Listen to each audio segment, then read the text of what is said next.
আপনারা সকলে জানেন যে বর্তমানে রমজান মাস চলতেছে। এই রোজায় যারা মহাসড়কে পাশে হকার রয়েছে, যারা রিক্সা চালক রয়েছে, যারা সাধারণ মানুষ রয়েছে, তারা অনেকেই ইফতার কিনে খেতে পারে না। আমরা বাংলাদেশ জাতীয়তাবাদী দল বিএনপির পক্ষ থেকে, ছাত্র দলের পক্ষ থেকে আমরা এই মানুষের জন্যই 30 দিনের একটি কর্মসূচি আমরা হাতে নিয়েছি সাভার পৌর ছাত্র দলের পক্ষ থেকে। আজকে সেই দৃষ্টিকোণ থেকে আমাদের এই পাখিজাতে আমাদের এই ইফতার বিতরণ কর্মসূচি পালন করা। আপনারা সকলে জানেন যে বাংলাদেশ জাতীয়তাবাদী দল বিএনপি জনগণের দল। আমরা সব সময় মানুষের কথা চিন্তা করি। আমরা মানুষের কথা চিন্তা করার কারণেই আজকের আমাদের এই কার্যক্রম।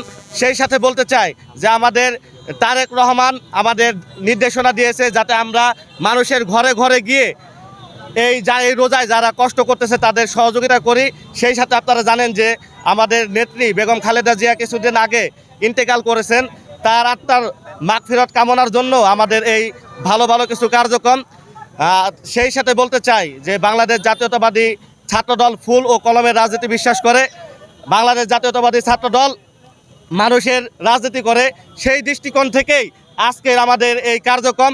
আপনারা সকলে দোয়া করবেন যাতে এইরকম কার্যক্রম আমরা প্রতিনিয়ত করতে পারি। আমাদের অনেক পরিকল্পনা রয়েছে ছাত্রদলের পক্ষ থেকে। আমরা ঈদের আগে আমরা ঈদ সামগ্রী বিতরণ করব ইনশাআল্লাহ। সেই সাথে রোজায় আমরা মাদ্রাসার বাচ্চাদের জন্য আমাদের সামনে কর্মসূচি রয়েছে। যারা ইতিমখানায় রয়েছে তাদের জন্য আমাদের কর্মসূচি রয়েছে। যারা বৃদ্ধ রয়েছে তাদের জন্য আমাদের কর্মসূচি রয়েছে। আপনি জানেন যে সাভার আশুলিয়ায় আমাদের ডাক্তার দেওয়ান মোহাম্মদ সালাউদ্দিন বাবু ভাই এমপি নির্বাচিত হয়েছেন। তিনি আমাদের নির্দেশ দিয়েছেন আগামীর মেয়র পদপ্রার্থী লায়ন মোহাম্মদ খোরশেদ আলম, তিনি আমাদের নির্দেশ দিয়েছেন। সেই সাথে ঢাকা জেলা উত্তর ছাত্র দলের সংগ্রামী সভাপতি তমিজউদ্দিন তানভীর ভাই এবং বিপ্লবী সাধারণ সম্পাদক মাহফুজ ইকবাল ভাইয়ের নির্দেশনায় আমাদের সাভার পৌর ছাত্র দলের 9টি ওয়ার্ডে আমাদের কর্মসূচি থাকবে ইনশাল্লাহ।